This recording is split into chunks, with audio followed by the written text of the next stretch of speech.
हम देखेंगे कि आप 9th क्लास की फिजिक्स पे फुल मार्क्स कैसे ले सकते हैं। देखिए, टीचर आपको बुक तो पढ़ाते हैं, कॉन्सेप्ट भी क्लियर करवाते हैं, पर आपको वो ये नहीं बताते हैं कि आपने मार्क्स लेने कैसे हैं, पेपर में आपके मार्क्स कैसे आएंगे, कटते कहाँ से हैं ना आपके मार्क्स। तो नंबर 1, सबसे पहले आप लोगों ने फोकस करना है जी बुक के MCQs पर।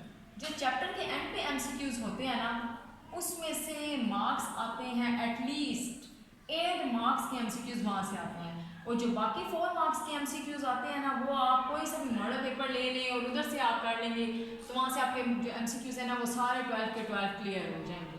तो 8 मार्क्स तो आपने पक्के ले लेने हैं जो चैप्टर के एंड पे MCQs हैं, ठीक है। नंबर 2 पे आते हैं सारे शॉर्ट क्वेश्चन आंसर्स। अब देखिए ना, शॉर्ट क्वेश्चन आंसर में हर पार्ट में 8 क्वेश्चन होते हैं, उनमें से आप लोगों ने ना 5 करने होते हैं। तो उसमें से आप लोगों ने देखना है जितने भी पुराने आज तक मॉडल पेपर्स होंगे, जितने पहले पेपर्स हुए हैं, वो आपने सारे चेक कर लेने हैं, ठीक है।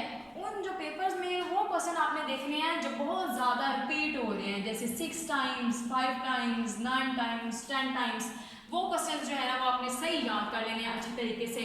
फिर जब आप पेपर आएगा ना तो 15 शॉर्ट क्वेश्चन होंगे फर्स्ट करें, और उसमें से आपने 10 करने हैं, तो 5 अगर आप जो हैं वो आप एक्स्ट्रा पर छोड़ देते हैं, उसके अलावा भी आपके सारे जो है ना शॉर्ट क्वेश्चन क्लियर हो जाएंगे।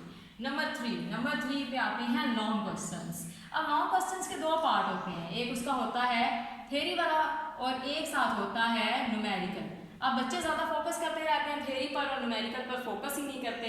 हालांकि न्यूमेरिकल के होते हैं 5 मार्क्स और जो थ्योरी है उसके होते हैं 4 मार्क्स।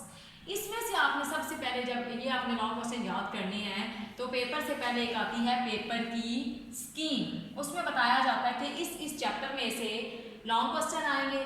फर्ज करें कि 3 लॉन्ग क्वेश्चन हैं, ठीक है, वो बताएंगे इस चैप्टर में चैप्टर नंबर 1 हो गया या चैप्टर नंबर 3 में से आ रहा है, इसी तरह चैप्टर नंबर 2 है, चैप्टर नंबर 4 है, इसी तरह चैप्टर नंबर 7 है, चैप्टर नंबर 8 है।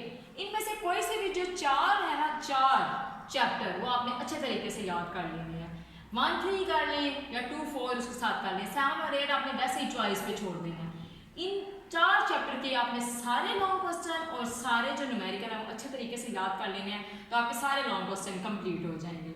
इसी तरह MCQs आपने चैप्टर वाले करने हैं पहले याद हो, उसके बाद जो है आप लोगों ने मॉडल पेपर से याद कर लेने हैं। शॉर्ट क्वेश्चन आंसर भी आपके आते चैप्टर के अंदर से ही है, लेकिन आपको पता होना चाहिए कि कौन सा क्वेश्चन जो है बार बार रिपीट हो रहा है, उसको आप लोगों ने ज़्यादा अच्छे तरीके से याद कर लेना। बाकी शॉर्ट क्वेश्चन आप सारे चॉइस पे छोड़ देंगे।